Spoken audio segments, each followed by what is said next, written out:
എല്ലാവർക്കും സ്വാഗതം. ഞാൻ കെ ലത്തീഫ് വടക്കാങ്ങര. ഞാനും എൻ്റെ പ്രിയ സുഹൃത്ത് ഖാദർ മാഷും കൂടി ഇന്ന് വള്ളുവനാടിൻ്റെ ആസ്ഥാനമായിരുന്ന മലപ്പുറം ജില്ലയുടെ അഭിമാനമായ ക്ഷേത്രങ്ങളുടെ നഗരി എന്നറിയപ്പെടുന്ന അങ്ങാടിപ്പുറത്തുള്ള തിരുമാന്താംകുന്ന് ഭഗവതി ക്ഷേത്രത്തിൻ്റെ അടുത്തുള്ള ആറാട്ട് കടവിൻ്റെ അടുത്താണ് ഇരിക്കുന്നത്. കഴിഞ്ഞ കാല സംഭവങ്ങളുടെ രേഖപ്പെടുത്തലാണല്ലോ ചരിത്രം. ഈ വീഡിയോയിൽ നമുക്ക് കഴിഞ്ഞ കാലത്തെ ചില സംഭവങ്ങൾ ഓർമ്മിക്കാം. ചേര രാജാക്കന്മാരുടെ ഭരണശേഷം പ്രധാനപ്പെട്ട 3 സ്വരൂപങ്ങളാണ് കേരളം ഭരിച്ചത്. വേണാട്, പെരുമ്പടപ്പ്, നെടിയിരുപ്പ് എന്നീ സ്വരൂപങ്ങളാണ് ചേര ഭരണാധികാരികൾക്ക് ശേഷം കേരളം ഭരിച്ചത്.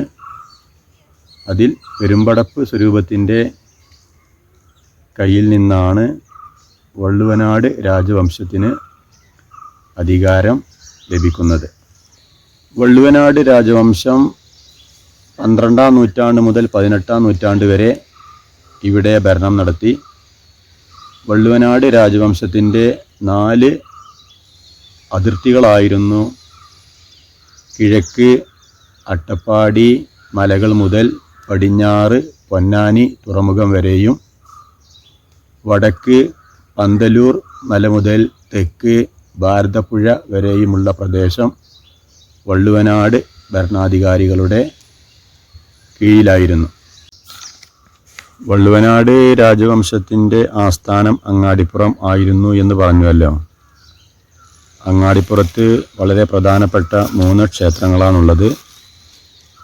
ഒന്ന് തിരുമാന്താംകുന്ന് ഭഗവതി ക്ഷേത്രം, രണ്ടാമത്തേത് തളി മഹാദേവ ക്ഷേത്രം, 3 മുതുവറ മഹാവിഷ്ണു ക്ഷേത്രം.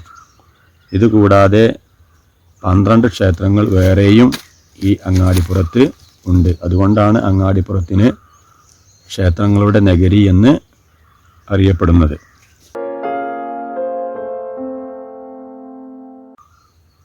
പെരുമ്പടപ്പ് സ്വരൂപത്തിലെ ഭരണാധികാരികളിൽ നിന്നും വള്ളുവനാട് രാജവംശത്തിന് അധികാരം ലഭിക്കുന്നത് 1124-ലാണ്.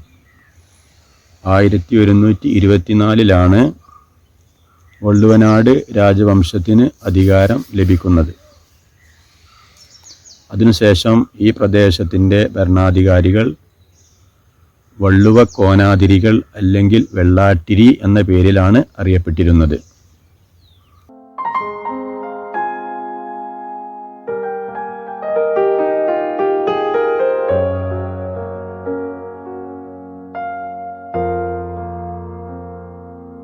വള്ളുവനാട് രാജാക്കന്മാരുടെ കുലദേവതയാണ് തിരുമാന്താംകുന്നിലമ്മ എന്നറിയപ്പെടുന്ന പാർവതി ദേവി.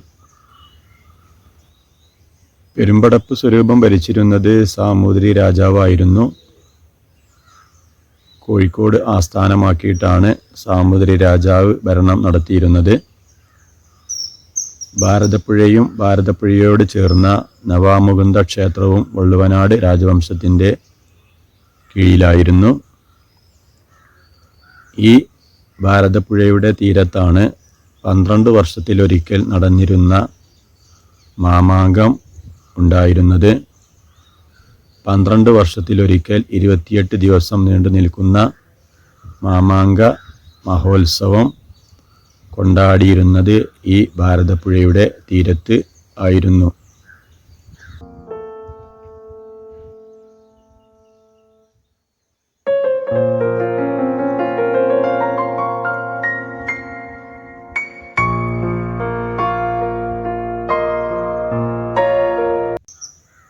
ഈ മാമാങ്കത്തിൽ പങ്കെടുക്കുന്നതിനു വേണ്ടി രാജ്യത്തിൻ്റെ വിവിധ ഭാഗങ്ങളിൽ നിന്ന് മാത്രമല്ല ലോകത്തിൻ്റെ വിവിധ ഭാഗങ്ങളിൽ നിന്നും ധാരാളം കച്ചവടക്കാർ, സഞ്ചാരികൾ ഇവിടെ തിരുനാവായയിൽ എത്തിയിരുന്നു. ഭാരതപ്പുഴയുടെ തീരത്ത് എത്തിയിരുന്നു.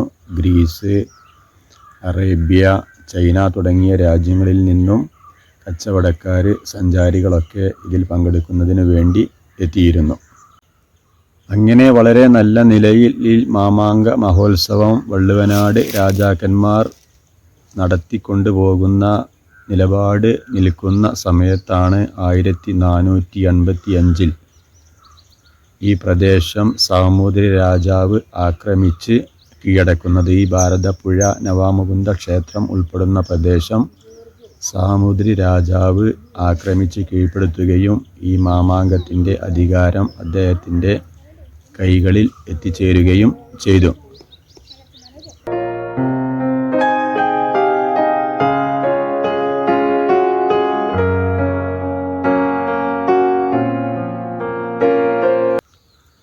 അതിനുശേഷം വള്ളുവനാട് രാജവംശവും സാമൂതിരി രാജവംശവും കൊടിയ ശത്രുതയിൽ ആയിത്തീർന്നു. സാമൂതിരി രാജാവിൻ്റെ പക്കൽ നിന്നും ഈ പ്രദേശം, മാമാങ്കം നടക്കുന്ന ഈ പ്രദേശം തിരിച്ചു പിടിക്കുന്നതിനു വേണ്ടി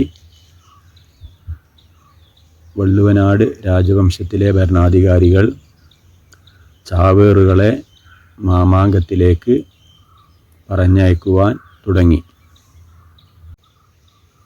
ആയോധന കലയിൽ കഴിവുള്ള 4 നായർ യുവാക്കളെയാണ് ചാവേറുകളായി വള്ളുവനാട് രാജാക്കന്മാർ മാമാങ്കത്തിൽ പങ്കെടുത്ത് സാമൂതിരി രാജാവിനെ വകവരുത്താനായി പറഞ്ഞയച്ചിരുന്നത്.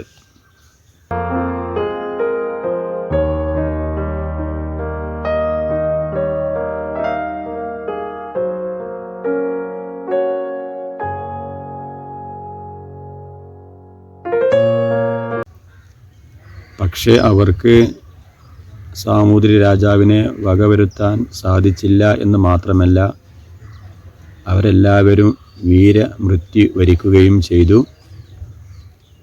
അവർ ചാവേറുകളായി പോകുന്നതിന് മുമ്പ് തിരുമാന്താംകുന്ന് ഭഗവതി ക്ഷേത്രത്തിൽ വന്ന് പ്രാർത്ഥിക്കുകയും അതിനടുത്തുള്ള ചാവേറ് തറയിൽ നിന്ന് പ്രാർത്ഥിച്ചതിനു ശേഷമാണ് ചാവേറുകളായി യാത്ര തിരിക്കുന്നത്.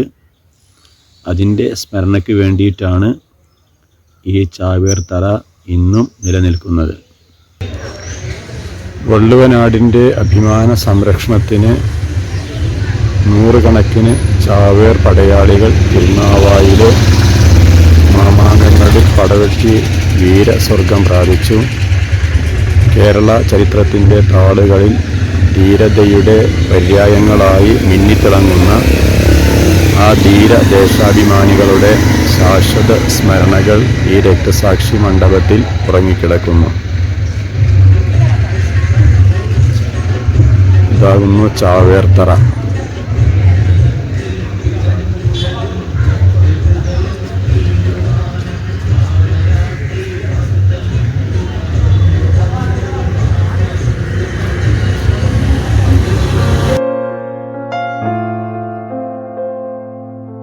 ആയിരത്തി 695 ചന്ദ്രത്തിൽ ചന്തുണ്ണി എന്ന ഒരു ചാവേറ് നിലപാട് തറയിലെത്തുകയും സാമൂതിരിയെ വെട്ടുകയും സാമൂതിരി ഒഴിഞ്ഞുമാറിയതിനാൽ കഷ്ടിച്ച് രക്ഷപ്പെടുകയും ചെയ്തു എന്ന് പറയപ്പെടുന്നു.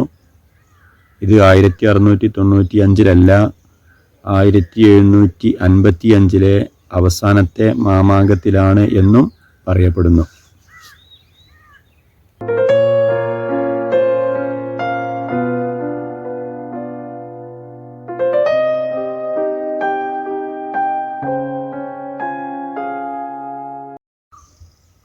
അങ്ങനെ ഏകദേശം 750 വർഷക്കാലം സാമൂതിരിമാർ മലബാർ ഭരിച്ചു. അവസാനത്തെ മാമാങ്കം നടന്നത് 1755 അതിനുശേഷം 1766 അടുത്ത മാമാങ്കത്തിനുള്ള ഒരുക്കങ്ങൾ നടക്കുന്നതിനിടയിൽ മൈസൂർ ഭരിച്ചിരുന്ന ടിപ്പു സുൽത്താൻ്റെ പിതാവായ ഹൈദർ അലി മലബാർ ആക്രമിക്കുകയും ഈ പ്രദേശം കീഴടക്കുകയും ചെയ്തു. അതിനുശേഷം മാമാങ്കം നടന്നില്ല. മാമാങ്കം അവസാനിക്കുകയാണ് ചെയ്തത്. 1792 ശ്രീരംഗപട്ടണം ഉടമ്പടിയിൽ ഈ മലബാർ പ്രദേശം ടിപ്പു സുൽത്താൻ ബ്രിട്ടീഷുകാർക്ക് വിട്ടുകൊടുത്തു. അതിനുശേഷം ഇവിടം ഭരിച്ചത് ബ്രിട്ടീഷുകാരായിരുന്നു. ഇതാണ് മാമാങ്കത്തിൻ്റെ ചരിത്രം. ഈ വീഡിയോയിൽ ഞാൻ കാണിക്കുന്നത് ചാവേർ തറയാണ്.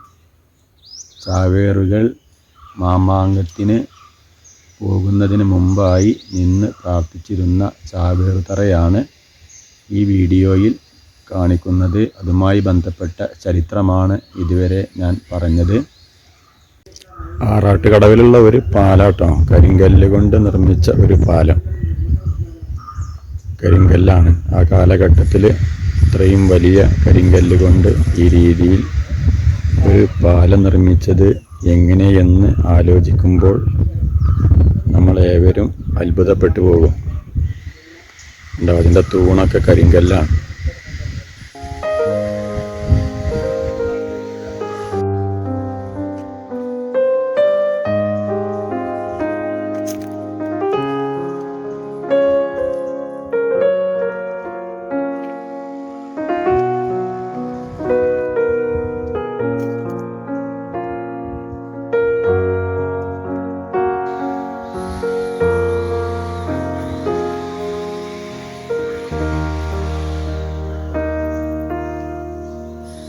ഇതാണ് കേട്ടോ തിരുമാന്താംകുന്ന് ഭഗവതി നീരാട്ടിനിറങ്ങുന്ന ആറാട്ടുകടവ്.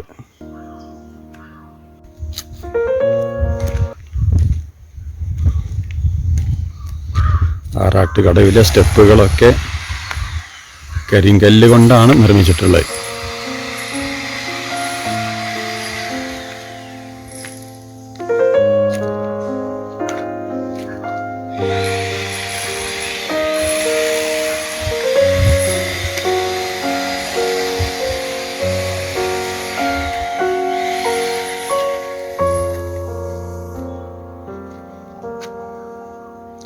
വലിയൊരു മരം ഉണ്ടായിരുന്നു, ഒരു ആൽമരം. അത് കടപുഴകി വീണതാണ്.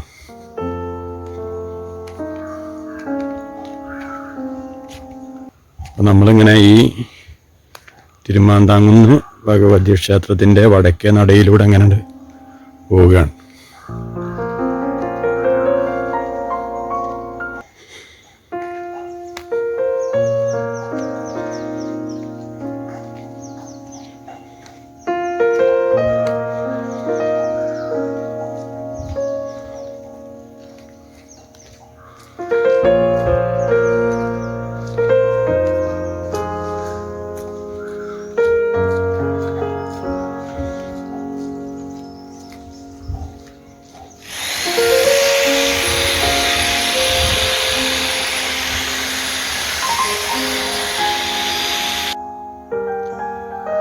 തിരുമാന്താംകുന്ന് ഭഗവതി ക്ഷേത്രത്തിൻ്റെ വടക്കേ നടയാണ് കേട്ടോ.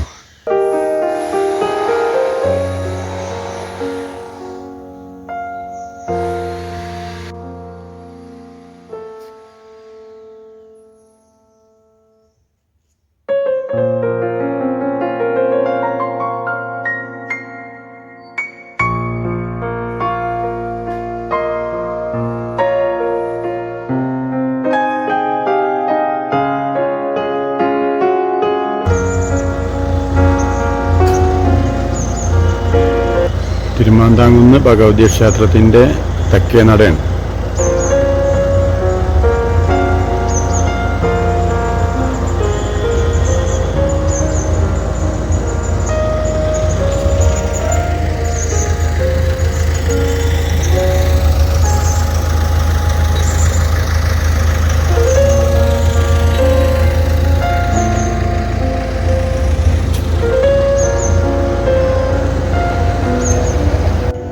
തിരുമാന്താംകുന്ന് ഭഗവതി ക്ഷേത്രത്തിൻ്റെ പൂരപ്പറമ്പാട്ടോ. ഇവിടെ മാർച്ച് ഏപ്രിൽ മാസങ്ങളിൽ 11 ദിവസം നീണ്ടു നിൽക്കുന്ന പൂരാഘോഷം ഉണ്ടാകാറുണ്ട്. അത് ഈ പൂരപ്പറമ്പിലാണ് ഉണ്ടാകാറ്.